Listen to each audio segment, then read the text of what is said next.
सबसे बड़ा पतित वही है, पापी वही है। इसलिए हम लोग ध्यान दें, जीवन जीने के लिए तो मौका को मौका झूठ बोलना ही पड़ता है। जहां तक हो सके सत्य पथ पर चलिए और जीवन में कुछ ऐसा काम करिए ताकि मरणोपरांत भी आपको याद किया जा सके। आज सदगुरु कबीर साहब को हम लोग उनके चित्रों के नजदीक क्या मत्था टेकते हैं। सदगुरु कबीर साहब से किसी ने पूछा कि आप कौन जाति के हैं, तो सदगुरु कबीर ने जवाब दिया कि हिंदू कहो तो हूं नहीं, मुसलमान भी नहीं, पांच तत्व का पुतला देवी खेले माई। नहीं, न तो मैं हिंदू हूं न तो मुसलमान हूं। पांच तत्व का शरीर का निर्माण उसको भी है और पांच तत्व का शरीर का निर्माण उसको भी है। तो कौन हिंदू कौन मुसलमान? नहीं। उस समय में सदगुरु कबीर साहब के समय में जो कुरीतियां थी, जो आडंबर था, उस आडंबर को सदगुरु कबीर ने विरोध किया। नहीं, सदगुरु कबीर ने संतों पर ज्यादा आडंबर देखा तो संतों को सदगुरु कबीर ने खिंचाई किया। मन न रंगाए रंगाए जोगी कपरा। आगे क्या है बोलिए? जोगी ने कितना सुंदर बानी, आप सबको याद है। मन न रंगाए रंगाए जोगी कपरा, दाढ़ी बढ़ा के योगी हो गया बकरा। देखा कि उसका आचरण अच्छा नहीं है, व्यवहार अच्छा नहीं है, कर्म अच्छा नहीं है, इसलिए उस आडंबर को दूर करने का प्रयास सबसे पहले संतों से ही शुरुआत हुआ। हिंदुओं में देखा, मंदिर में मात्र उच्च कास्ट के लोग ही जाया करते थे, दलित महादलित को नहीं जाने दिया जाता, नहीं जाने देते। तो सदगुरु कबीर ने कहा हिंदुओं में जो आडंबर देखा, खामियां को उन्होंने देखी नहीं, उनको सदगुरु कबीर साहब ने विरोध किया। कहा क्या कहा? मंदिर तोड़ो, मस्जिद तोड़ो, ये तो सभी मुजा का है, दिल मत तोड़ किसी का बंदे, यह घर खास खुदा का है। हिंदू में भी आडंबर था, मात्र ब्राह्मण क्षत्रिय ही मंदिर में जा सकते थे। लेकिन ये सदगुरु कबीर का देन है, जिन्होंने आज दलित महादलित वैश्य शूद्र भी मंदिर में जाता है। यह किसका देन है? कबीर का।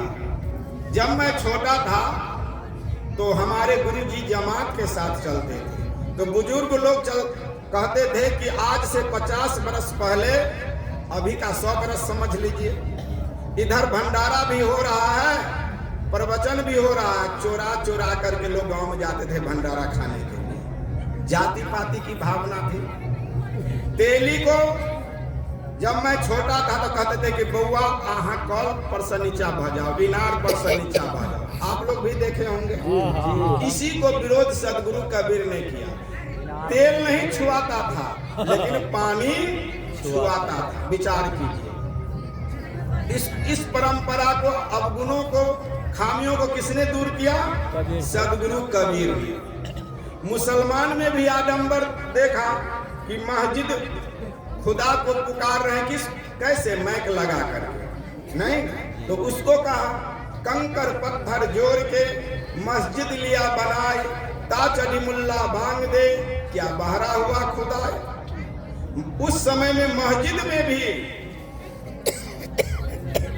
उच्च कास्ट के मुसलमान ही नमाज अदा कर सकते थे। ये नट लोग जो है ना, उसमें भी निम्न तबके के लोग हैं, मस्जिद में नहीं जा सकते थे। इसलिए सदगुरु कबीर दोनों के हितैषी थे, हिंदू और मुसलमान दोनों के हितैषी थे। इसलिए हम लोग भी जाति पाति से ऊपर उठ करके यदि काम करते हैं तो आपका जो आचरण है, आपका व्यवहार लोगों को क्या होगा, लोकप्रिय होगा नहीं। इसलिए सदगुरु कबीर हिंदू के गुरु और मुसलमान के पीर कहलाए। दोनों को सदगुरु कबीर ने कहा कि भाई रे दो जगदीश कहां से आया, कहू कौने बौराया, अल्लाह राम करीमा के सब हरि हजरत नाम धराया। गहना एक कनकते गहना, या में भाव न दूजा, कहन सुनन को दुई करी थापे, एक निवाज एक पूजा। वही महादेव वही मोहम्मद, ब्रह्मा आदम कहिए, को हिंदू को तुरक कहावे, एक जिमी पर रहिए। वेद किताब पढ़े वे कुतबा, वे मौलाना पारे, वेगर नाम धराए, एक मिट्टी के भारे।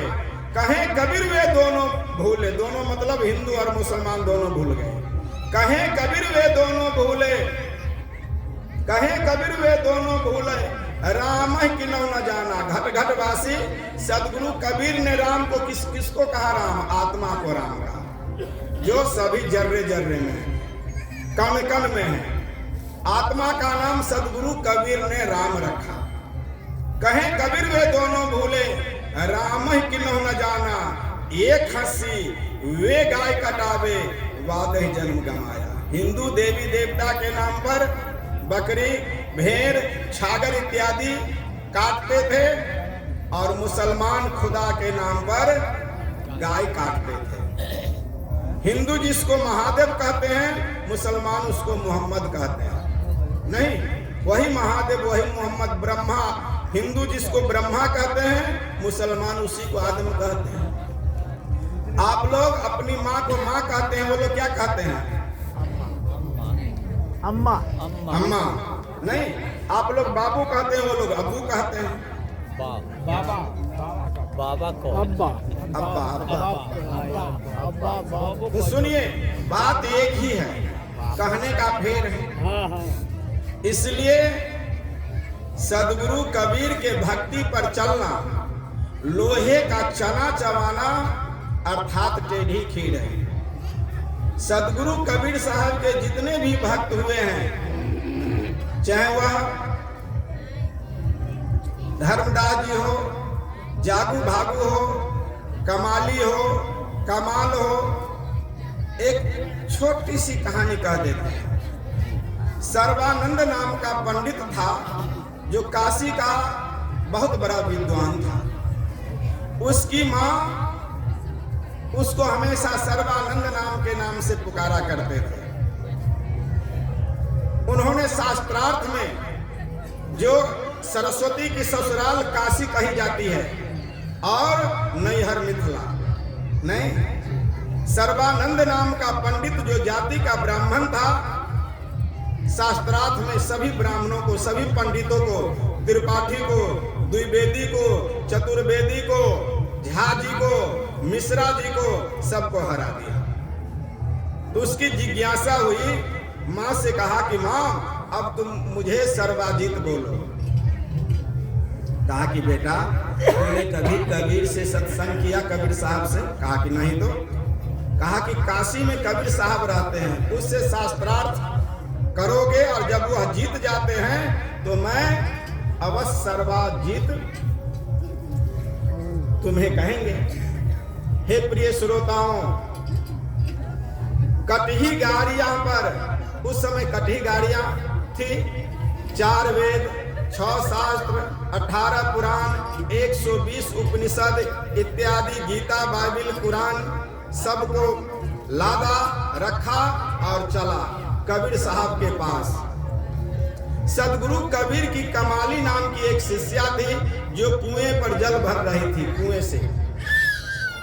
उसी समय सर्वानंद नाम का पंडित पहुंचा और कहा कि बेटी क्या तुम जल पिला सकती हो? कहा कि हाँ बाबा, आइए जल पीजिए। जल पी लिए। तब वह सर्वानंद नाम का पंडित कहा कि बेटी, कबीर का कुटिया कहाँ है?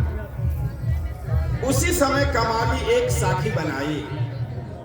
कमाली उसी समय साखी बनाई।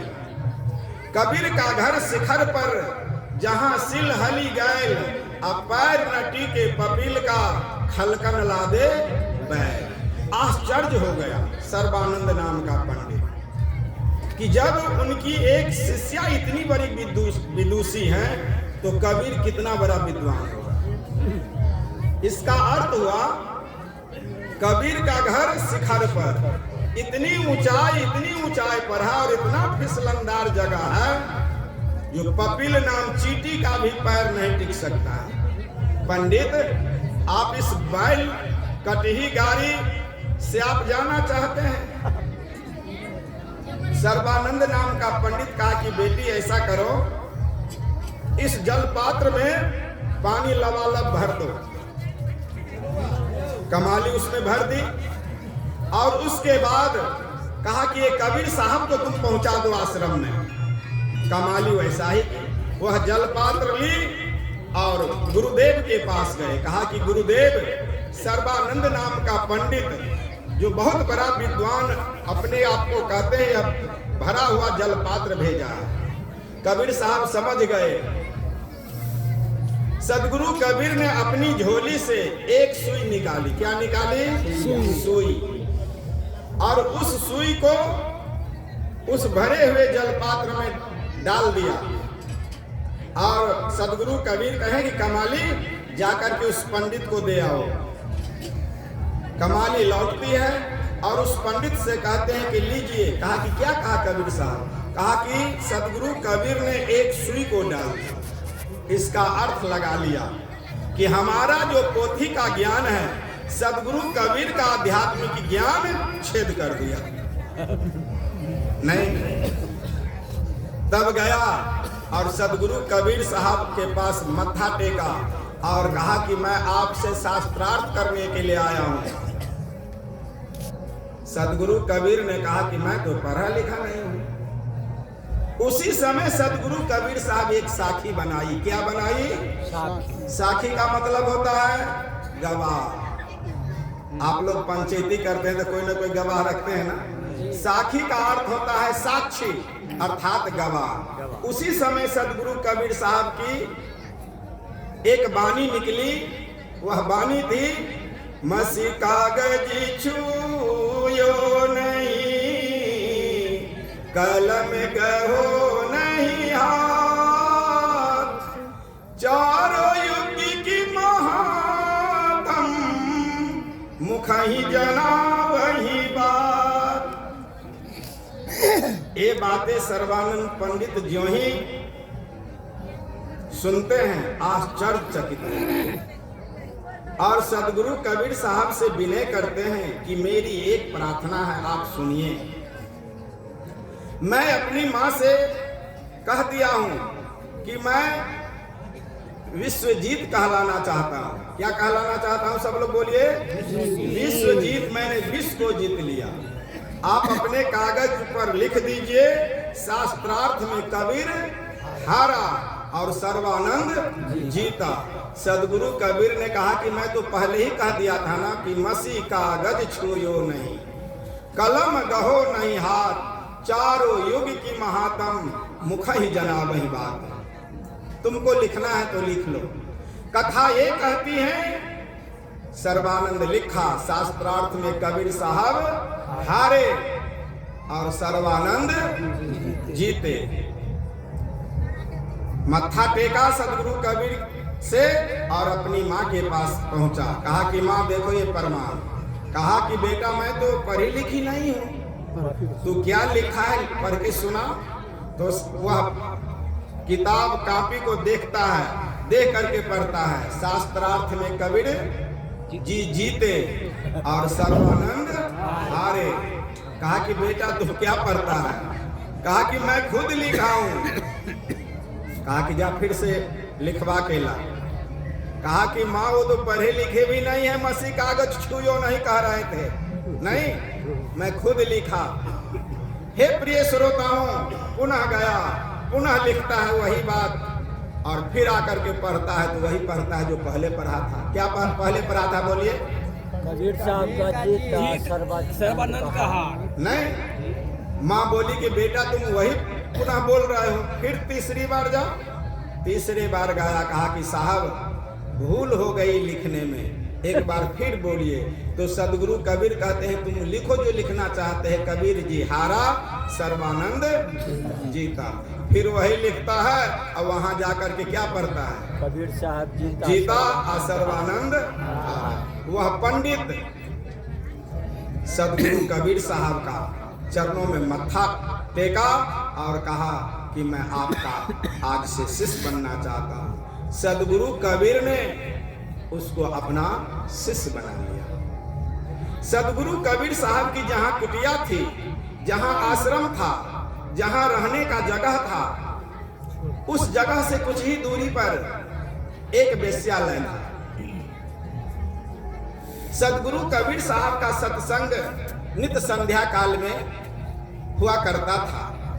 उस सत्संग के प्रभाव से वेश्या के पास ग्राहक कम जाया करता था, कस्टमर कम जाता था। वेश्या ने अपने यार से कहा कि महात्मा के सत्संग के प्रभाव से पहले की तरह ग्राहक नहीं आता, ये महात्मा के सत्संग का प्रभाव है। ऐसा करो महात्मा जब सो जाते हैं ना, तो बस एक चिंगारी की जरूरत है, रात्रि में आग लगा दो उनकी कुटिया में, रहे बांस न बाजे। यार को बातें स्वीकार हुई। आधी रात्रि जब बीत गई, एक तीली जलाई उनके यार ने, उनके दोस्त ने। एक तीली जली, धू धू करके कुटिया जलने लगी, उसमें से एक चिंगारी जाकर के वेश्या के घर में जाकर के गिर गई। उसी समय हवा बहने लगती है। जब वेश्या का भी घर जब जल गया, सुबह में वेश्या आई और बोली कि बाबा हमने आपका क्या बिगाड़ा जो आपने मेरा घर जला दिया। सदगुरु कबीर ने अवाक रह गया, कहा कि यहाँ तो यारी यारी की लड़ाई है। तुम्हारा यार ने मेरा घर जलाया और मेरा यार ने तुम्हारा घर जलाया। नहीं, इसलिए हे प्रिय श्रोताओं, एक वेश्या को भी बार बार विनय करने लगे कि आप मुझे अपना शरण में ले लीजिए। सदगुरु कबीर इतने दयालु, एक वेश्या को भी शरणागत लगा लिए। नहीं, संत जो होते हैं से पतित को भी उद्धार करते हैं। उसी का नाम क्या है? अपनी लाज को ताक पर रख दिया कबीर साहब ने। नहीं, दुनिया क्या कहेगी, संसार क्या कहेगा, लोग क्या कहेंगे, उस की चिंता नहीं की। एक वेश्या को भी उद्धार किया। किसने? कबीर साहब। नहीं, तो गुरु का क्या काम होता है? पतित से पतित को भी उठाना, उद्धार करना, कल्याण करना। नहीं, इसलिए गुरु को कभी भी क्या समझना है? अपने समान मानव नहीं, गुरु को क्या समझिए? महामानव। तब श्रद्धा जगेगी, प्रेम बढ़ेगा और उसके प्रति आस्था बढ़ेगी।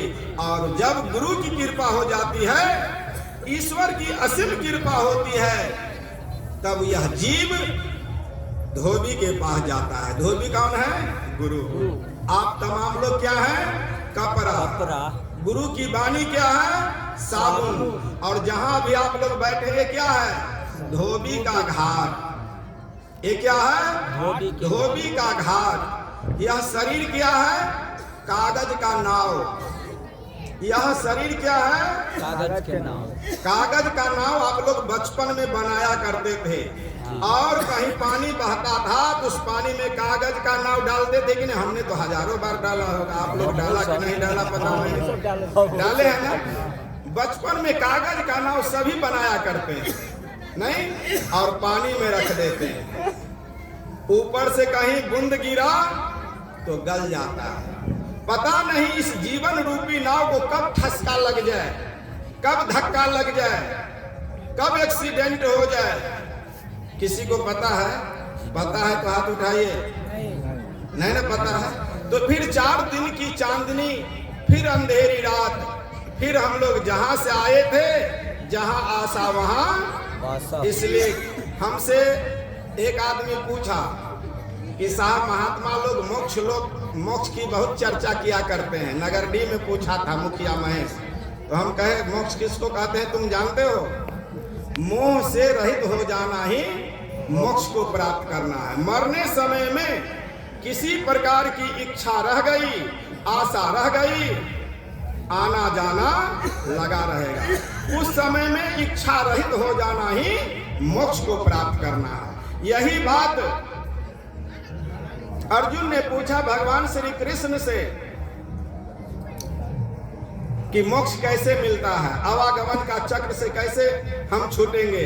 तो भगवान श्री कृष्ण ने झट से कहा था कि हे कौतन्य कुंती पुत्र, ध्यान दो, या निशा सर्वभूतेषु तस्याम जागृति संयमी, यम यम वापि स्मरं भावी तस्याम जागृति, यम यम वापि स्मरं भावम तजंती कलेवरम तम तमय वेति कौतन्य सदा तद भाव भाविता।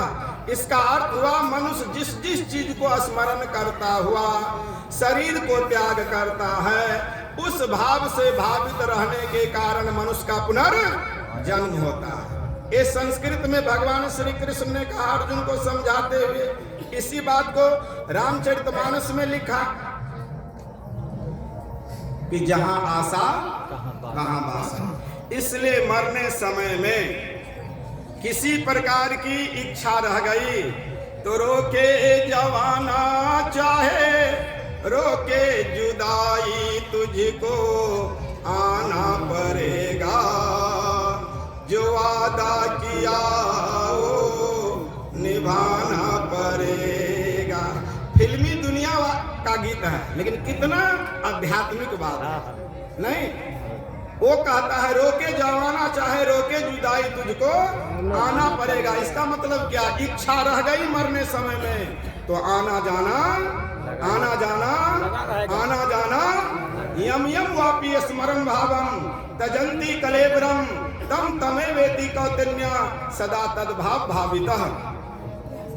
पुनरपि जन्मम पुनरपि मरणम पुनरपि जननी जठरे शयनम, इस संसारे खलु दुस्तारे कृपया प्यारे पाहि मुरारे, भज गोविंदम गोविंदम भज मूढ़मते। इच्छा मरने समय में किसी प्रकार की इच्छा रह गई तो क्या होगा? आना पड़ेगा, आना जाना लगा रहेगा। जठराग्नि के मां के जठराग्नि का ताप सहना पड़ेगा। इसलिए एक छोटी सी कहानी कह दे, कभी काल हम कहा करते हैं, यहाँ भी कभी कहे थे, कंपटीशन है लोगों में कि फलाना को 4, हमारे पड़ोसी को 4 लड़का हुआ तो हमको 5 क्यों ना हो जाए, 6 हो जाए, इसको 1 बिल्डिंग तो दूसरे को हमको 2 बिल्डिंग। ये क्या है? कंपटीशन। एक व्यक्ति पैदल जा रहा था, सुने होंगे आप लोग, हम कभी काल कहा करते हैं इस बात को, कैसे लोग फंसता है, भगवान की ओर पीठ कर देता है और संसार की ओर आगे रखता है। नहीं, कैसे? देखिए, एक व्यक्ति पैदल जा रहा था, 10 के स्पीड से जा रहा था, पीछे से एक मोटरसाइकिल सवार व्यक्ति आ रहा था, वो 20 के स्पीड से जा रहा था। घंटी बजी, पैदल चलने वाला सुना, तो भारत की परंपरा है दुर्घटनाओं से बचने के लिए सड़क पर बाएं, अमेरिका का नियम है दाहिने। कानून कौन बनाता है? मनुष्य। ये जितना भी कानून किसने बनाया? मनुष्य। अमेरिका का नियम है दाहिने बगल चलना चाहिए, भारत की परंपरा है बाएं। वो व्यक्ति बाएं निकल गया, साइकिल वाला सवार व्यक्ति जब आगे निकल गया तो आप लोग जैसे पैदल चलने वाले सोचा कि पैदल में मजा नहीं है, मजा किस में होगा? आनंद किस में मिलेगा? साइकिल में। ये सोचने लगा, चलते हैं, और विचार का साइकिल जो हो जाती है, व्यापार करना शुरू किया, धन आ गया, संपत्ति आ गई, दुकान में गया, साइकिल खरीद लिया और साइकिल का आनंद उठा रहा है। 20 के स्पीड से जा रहा था, पीछे से एक मोटरसाइकिल सवार व्यक्ति आ रहा था। ये 20 के स्पीड से जा रहा है, वो कितने स्पीड से जा रहे बोलिए? 40। उसको जगह चाहिए ना, हॉर्न दिया, सीटी बजी, साइकिल वाला साइड हो गया, मोटरसाइकिल वाला आगे निकल गया। इस साइकिल वाला उदास हो गया कि मैंने समझा था कि आनंद किस में होगा, लेकिन मजा किस में है? मोटरसाइकिल में। उदास हो गया कि हमने जो सोचा था पछता रहा है।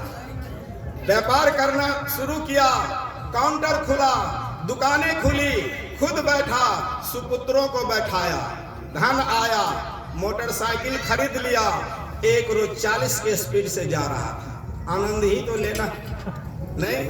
पीछे से मार्शल आ रही थी, वह 60 की स्पीड में भागने का प्रयास कर रहा था। आगे मोटरसाइकिल है, एक्सीडेंट होगा, घटना घटेगी, इसलिए उन्होंने हॉर्न दिया। मोटरसाइकिल वाला साइड हुआ, मार्शल जब आगे निकल गई, ये उदास हो गया। मजा किसमें है? आनंद किसमें होगा?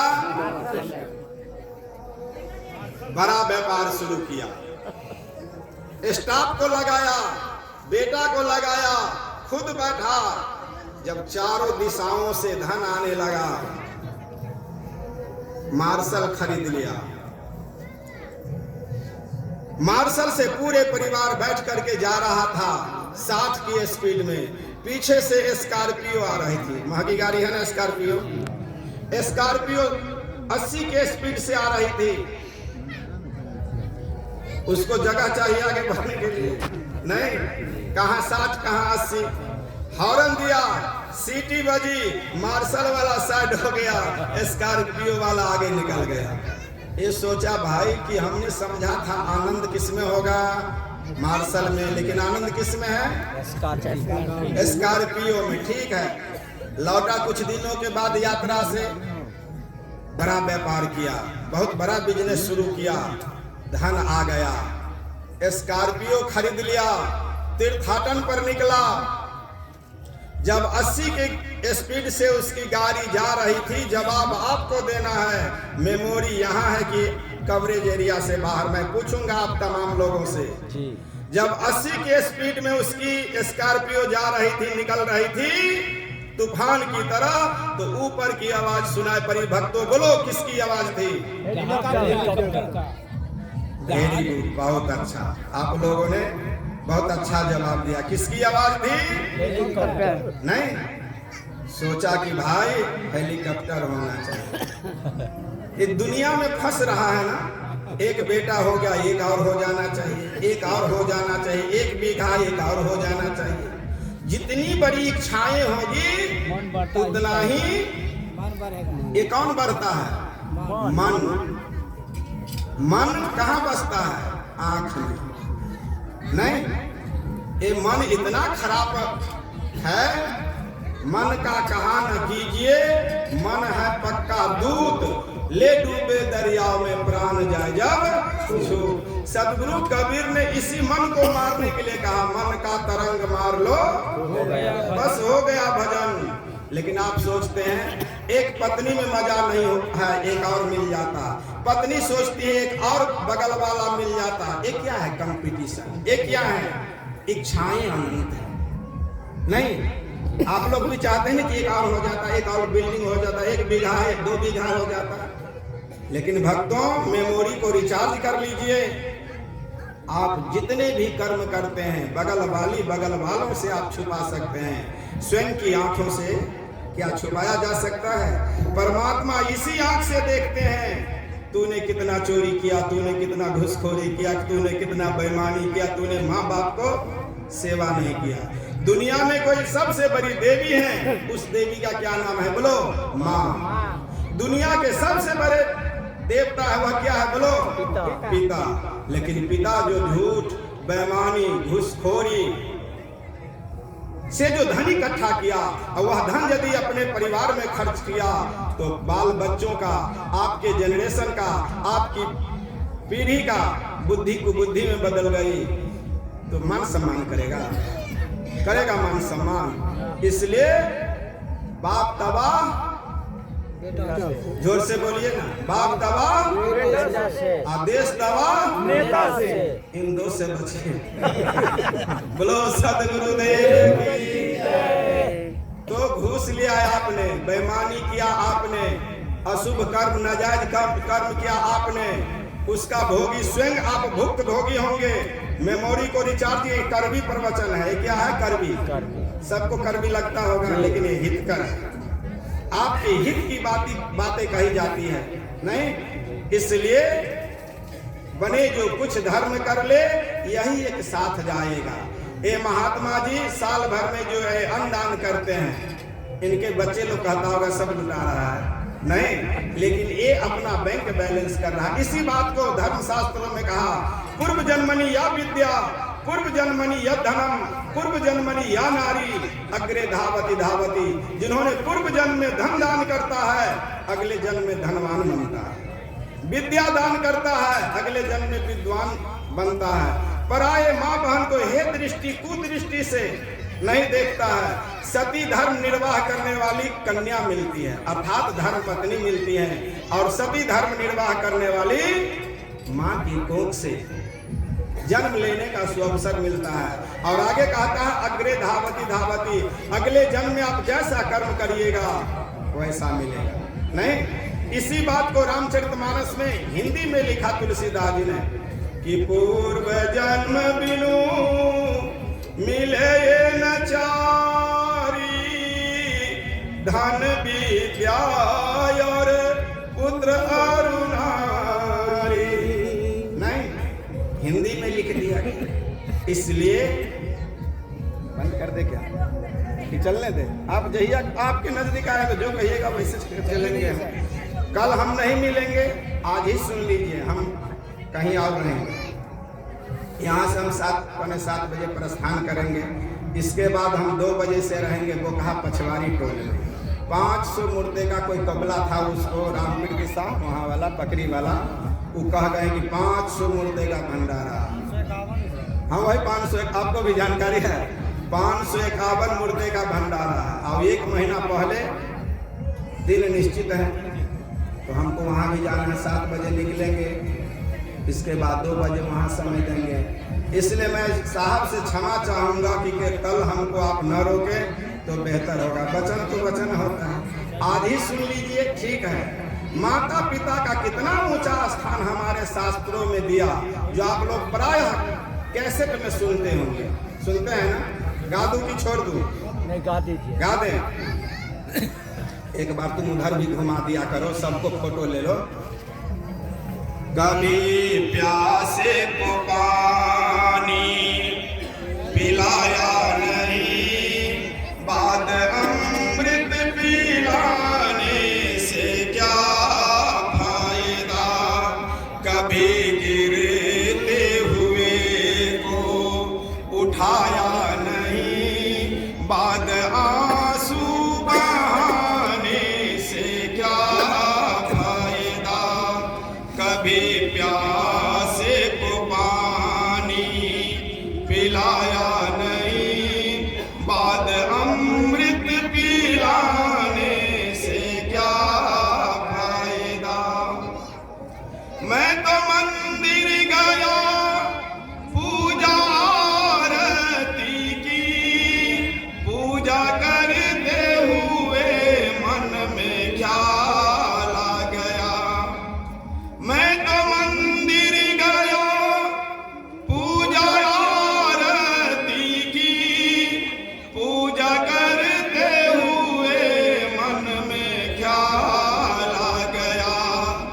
माँ बाप की सेवा की ही नहीं, फिर मंदिर में जाने का क्या फायदा।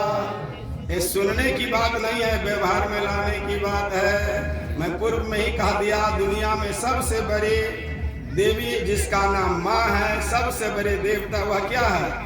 पिता। लेकिन उसका कैरेक्टरलेस आचरण, व्यवहार, वाणी में स्थिरता नहीं, जिसके कारण उसका सम्मान नहीं मिलता है। मिलता है, मिलता है आप लोगों को, मिलता है, नहीं मिलता होगा। वह किसकी गलती है? तराजू की 2 पलड़ा।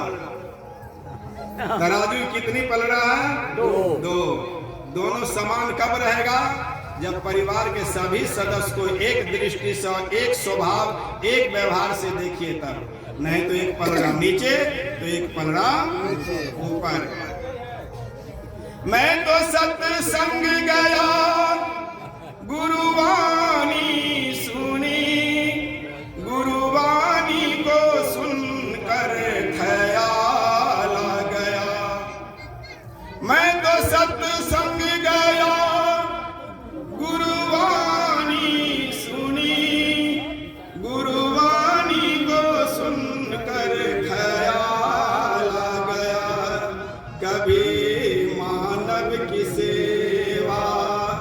की नहीं, कभी मानव की सेवा की नहीं, फिर मानव कहलाने से क्या फायदा।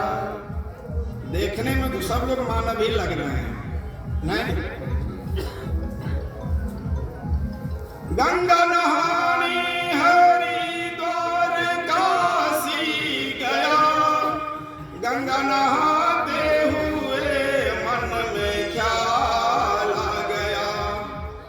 गंगा नहाने हरिद्वार काशी गया, गंगा नहाते हुए मन में ख्याल आ गया। तन को धोया मगर मन को धोया नहीं, तन को धोया मगर मन को धोया नहीं, फिर गंगा नहाने से क्या फायदा। कभी प्यासे को पानी पिलाया नहीं, बाद अमृत पिलाने से क्या फायदा। फिर माता पिता का कितना ऊंचा स्थान दिया। माता पिता के चरणों में चारों धाम है, आजा आजा यही मुक्ति का धाम है ना? चारों धाम किसको कहा गया? आप लोग चार धाम किसको कहते हैं? मथुरा, वृंदावन, काशी, चौथा नाम कौन बोलिएगा? प्रयाग। नहीं, आप लोग जोड़ा करिए तब हम न समझेंगे कवरेज एरिया में है, नहीं तो तब यहाँ मन नेटवर्क से बाहर है तो रिचार्ज नहीं होइएगा। माता पिता के चरणों में चारों धाम है, आजा आजा यही मुक्ति का धाम है। पिता माता की सेवा की नहीं, फिर मानव कहलाने से क्या फायदा। तो आप लोग, मुझे लगता है कि कल से माता पिता का सम्मान दे दीजिएगा ना? हाथ उठाइए। हाथ उठाने में भी परेशानी है, कैसे हाथ उठा दूं? साहब नहीं है सरकार, वो शपथ करवा रहे हैं। नहीं, ठीक है। नहीं साहब, हम आपकी पत्नी, आपकी जो पत्नी है, पत्नी के नाम के पीछे क्या है? देवी। क्या जुड़ा हुआ है? देवी। लेकिन बेईमानी आप लोग कहाँ से शुरू किए? जब दूल्हा दुल्हन की शादी हुई तो दुल्हन आपका चरण स्पर्श करती है ना? तो आप लोग क्या करते हैं? आशीर्वाद देते हैं। उसको कौन कौन हाथ उठाया? उसको कौन चरण छुआ? हाथ उठाइए।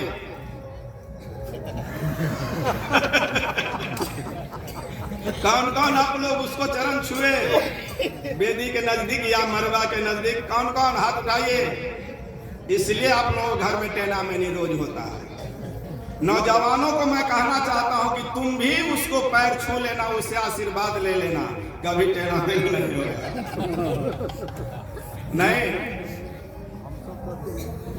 भाई, पत्नी को आप लोग आशीर्वाद दिए ना, लेकिन उसका तो आशीर्वाद आप लोग नहीं लिए आशीर्वाद नहीं। इसलिए उसके नाम के पीछे क्या जुड़ा हुआ है? देवी। हमारा धर्म ग्रंथ कहता है, शास्त्र कहता है, यत्र नारी पूज्यन्ते, बाबा, यत्र नारी पूज्यन्ते तत्र रमन्ते देवता। जहाँ नारी की पूजा होती है उस घर में सभी देवी देवताओं का वास होता है। तो कल से कौन कौन आरती उतारिएगा? हाथ उठाइए। कौन कौन आरती उतारिएगा? मैं जो कह रहा हूँ रियली बात कह रहा हूँ। शास्त्र कहता है, धर्म ग्रंथ कहता है कि यत्र नारी पूज्यन्ते, अर्थात जहाँ नारी की पूजा होती है, तत्र रमन्ते सर्व देवता, वहाँ सभी देवी देवताओं का वास होता है। मैं आरती उतारने के लिए नहीं कह रहा हूँ, उसको सम्मान देने के लिए कहता हूँ। सम्मान देना ही आरती उतारना है। उसको कभी नौकरानी मत समझिए। क्या समझिए? पत्नी आपकी पत्नी हमें 24 घंटा आपकी पत्नी नहीं है, वो भी बात कह दूं। पत्नी तीन रोल अदा करती है। कितना? 3 रोल। कैसे? कभी दासी का रोल अदा करती है, कभी पत्नी का रोल अदा करती है, और तीसरा आप लोगों को बोलना है बीवी माता का रोल अदा करती है। 24 घंटा वो आपकी पत्नी नहीं। ये लोग जो बैठी है ना, 3 रोल अदा करती है। मेमोरी को रिचार्ज कर लीजिए। कौन कौन? जब आप अस्वस्थ होते हैं, जब कभी आपकी तबीयत अस्वस्थ होते हैं ना, अस्वस्थ होते हैं आप लोग ना, बीमार पड़ते हैं ना, तो बीमार के समय में जिस समय वह आपको सेवा करती है अपने हाथों से, उस समय दासी का रोल अदा करती है। मेमोरी को रिचार्ज कीजिए। और जिस समय सेहत के अनुसार, पूरे परिवार के सेहत के अनुसार भोजन बना करके, ठाव लगा करके, पीढ़ी आसन लगा करके, ज्येष्ठ का महीना हो, यदि पंखा झेल दे, गरम गरम भोजन खिला दे, सेहत कैसे पूरे परिवार का, हमारे पति देवता का सेहत कैसे अच्छा होगा? नहीं, उस सेहत के अनुसार भोजन बना करके खिलाते हैं, उस समय में माँ का रोल अदा करती है। तीसरा भी बता दो कि छोड़ दो? बता दे। और जब उसकी इच्छा होती है, ऋतु काल होती है, जब ऋतु काल में अपना जेनरेशन बढ़ाने के लिए, घर के मालिक बनाने के वंश की जब उत्पत्ति की इच्छा होती है, ऋतु काल के बाद 6ठे दिन या 8वें दिन, उतने काल ही वह पत्नी का रोल अदा करती है। बोलो भक्त भगवान की जय। घर जाइएगा आप लोग तो पूछेंगे बच्चे कि बोकहा सरकार कुछ प्रवचन किया कि नहीं किया, गायक लोग गाया कि नहीं गाया, तो कितना भजन याद कर लिए आप लोग? कितना? बोलिए ईमानदारी से। एक धोबी का घाट है, अब प्रवचन कुछ याद, अवश्य 2-4 ठो पन्ना याद हो जाएगा नहीं। इसलिए भजन क्या है? भजन क्या है? दूध। दूध सबको सूट करता है नहीं। घी क्या है? प्रवचन होता है तो घी महंगा ज्यादा, लेकिन सबको सूट नहीं करता है। कड़वी बात भी हमने कही है ना। तो कल से आरती आप लोग उतारिएगा? नहीं उतारेगा। सम्मान देना ही आरती उतारना हो गया। जिस घर में पति पत्नी झगड़ते हैं, उसका नकल कौन करते हैं? आपकी पीढ़ी, आपका जनरेशन। इसलिए कभी भी बच्चों के साथ पति पत्नी में झंझट मत करिए, लड़िए नहीं, झगड़िए नहीं, अपशब्द का प्रयोग मत कीजिए। अपशब्द का प्रयोग करिएगा तो बच्चे भी सीख लेगा। वह भी भविष्य में जब उसकी शादी होगी, वह भी नोक झोंक करेंगे, तेना मेनी करेंगे, लड़ेंगे। इसलिए माता पिता का आचरण, कैरेक्टर, व्यवहार पे ड्रिंकिंग पदार्थ जितना है स्वच्छ होना चाहिए। इसलिए सोचो भक्तों, साथ क्या जाएगा? सब लोग सोच लो, तुम्हारे साथ क्या जाएगा? मैंने तुम कहा जाता है अपने लोगों को नहीं, आप पराये को आप कहा जाता है। कहिएगा कोई प्रमाण है तो मैं प्रमाण देता हूँ। तुम्ही हो माता पिता, तुम्ही हो। ईश्वर के लिए क्या आया? तुम नहीं। पराये लोगों को आप कहा जाता है, जिससे अपनत्व होता है उसको क्या कहा जाता है? तुम। तो हमने कहा ना कि सोचो तुम्हारे साथ क्या जाएगा। कड़वी लगी होगी कि साहब तुम ताम हमको कहते हैं, कल का लड़का है और हम लोगों को तुम ताम कहता है। अपने भक्तों को तुम कहा जाता है। अब तो कष्ट नहीं ना हुआ होगा? बोलो भक्त भगवान की जय। इसलिए आपका घर एक प्राथमिक पाठशाला, माता पिता शिक्षक और शिक्षिका दोनों गुरु की आवश्यकता होती है। स्कूल कॉलेज के जो गुरु होते हैं संसार में जीने की कला सिखाता है। कौन सा कला सिखाता है? बोलो जीने की कला। लेकिन जो आध्यात्मिक गुरु हैं, जो आपके आध्यात्मिक गुरु हैं, वो भाव रूपी से पार होने की कला सिखाते हैं। दोनों गुरु की आवश्यकता है जीवन में। स्कूल का पुनः दोहरा देते हैं, स्कूल कॉलेज के जो गुरु होते हैं संसार में जीने की कला सिखाता, हम कैसे जिएंगे वो कला कौन सिखाते हैं? स्कूल कॉलेज के गुरु। लेकिन आध्यात्मिक गुरु जो होते हैं भाव रूपी से पार होने की कला सिखाता है। जीवन में दोनों गुरु की आवश्यकता पड़ती है ना। जिससे हमको कुछ सीखने को मिलता है, वह क्या है? गुरु। एक हल चलाना सिखाता, वह भी गुरु है नहीं। इसलिए गुरु की आवश्यकता हमारे जीवन में एक विशेष महत्ता रखती है। इसलिए राम कृष्ण से को बरा उन्हों तो गुरु किन्न, तीन लोक के वे धनी गुरु आगे आधीन। प्यारे भक्तों, अपने अपने बच्चों को आप लोग शाकाहारी बनाइए। क्या बनाइए? शाकाहारी। जितने आप लोग टॉयलेट करते हैं वह दह करके कहाँ जाता है? नदी नाला में। वो कौन खाती है? मछलियाँ खाती हैं ना। सांप छुछुंदर बैल जानवर मर जाता है, आप लोग नदी नाला में फेंक देते हैं, कौन खाता है? बोलिए। मछली। मछलियाँ खाती है ना। नेटा आप लोग फेंकते हैं, कौन खाती है? मछली। मछलियाँ। उस मछलियों को आप लोग खा जाते हैं। मछली को ईश्वर ने बनाया किस लिए? गंदा साफ करने के लिए, पोखरी को साफ करने के लिए। आप लोग उसी को साफ कर देते हैं। तो मैं कह रहा था, गुरु कुम्हार, गुरु धोबी, आप जहाँ बैठे हुआ क्या है? सत्संग स्थल, गुरु का घाट है। गुरु की वाणी ही साबुन है। गुरु को कभी अपने समान मानव समझिएगा। गुरु के प्रति न तो श्रद्धा बढ़ेगी, न प्रेम बढ़ेगा, न लगन लग सकता है। गुरु को हमेशा महामानव समझिए। जिस तरह से एक प्रतिमा, पत्थर की मूर्ति को हम लोग क्या समझते हैं? ये हमारे भगवान है। नहीं, कर्म में शक्ति है, लेकिन श्रद्धा हमको वही ने दिया है, इसलिए मत्था टेकते हैं ना। इन्हीं चंद शब्दों के साथ एक बार जयकार लगाइए। बोलिए सदगुरु कबीर साहेब की, गुरु महाराज की, संत भगवान की, धर्म की, धर्म की, अधर्म का, अधर्म का, प्राणियों में विश्व का। सर्वे भवन्तु सुखिनः, सर्वे सन्तु निरामया, सर्वे भद्राणि पश्यन्तु मा कश्चित् दुख भाग भवेत्। शांति ही शांति। अब आप लोग बैठे रहे, अपने अपने गुरु को ध्यान करें। आरती होती है, संभव हो तो आप लोग भी आरती गा लीजिए। इन्हीं चंद शब्दों के साथ सबों को साहबंदगी करते हुए वाणी पर विराम। मोबाइल स्विच ऑफ हो जाएगा।